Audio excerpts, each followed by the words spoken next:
you can communicate with your deaf child. Earlier, you might be wondering how. Gesture helps connect concepts before being able to use words and phrases with your child. For example, take this apple. Through gesture, you can point and draw your eye gaze towards physical objects with your child. When your child's eye gaze follows along, your child begins to understand. Eventually, you can connect these gestures with words. This is the first step towards acquiring language. It starts with gesture.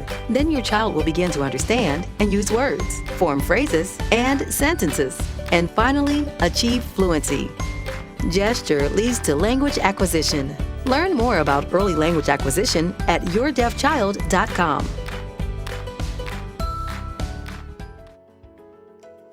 Хүүхдийн их хэл яриа харилцааны орчны нөлөөтэйгээр хөгждөг.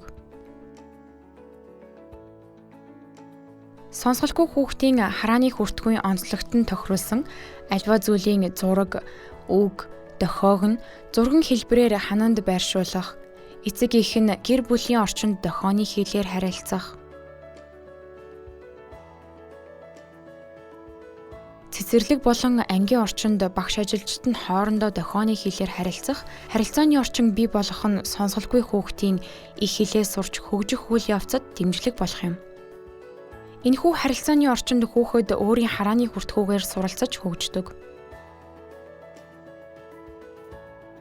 Түүнчлэн эцэг эх багш нар нь хүүхэдтэй ажиллахдаа зурагт үзүүлэн зөвхөн заахад л ашиглах бус тэрхүү үзүүлэн зурагт хэрэглэх түүнийг хүүхдийн харааны төвшөнд ил байрлуулах нь зүйтэй.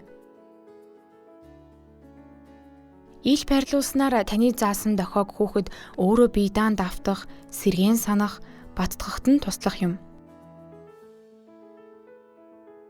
Тиймээс эргэн тойронд нь буй ширээ, сандал гэх мэт бүхий л эд зүйлийн нэр үг, дохио, зурагтай нь хамт ил байрлуулж болох орон зайг бүхэлд нь ашиглах хэрэгтэй.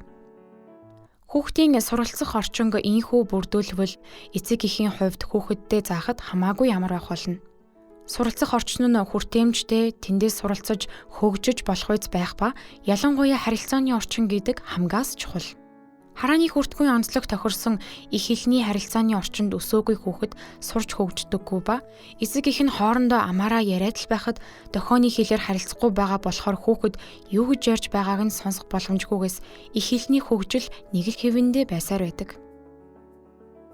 Их хэлээрээ хөгжих боломж нь үгүй болж ганцаардаж өөрийг нь ойлгохгүй, өөртөө нь харилцахгүй хүндий байгаад уур бухимдлаар илэрхийлж байгааг сонсголгүй хүүхэд ер нь л уурлаж бухимддаг юм байна.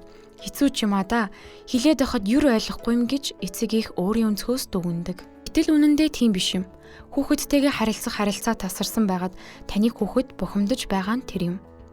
Гэрийнхэн нь өөр хоорондоо юм яриад л байхад таны хүүхэд өөрийгөө илэрхийлж чадахгүй байгаадаа уурлаж бухимдан илэрхийлж байгаа юм.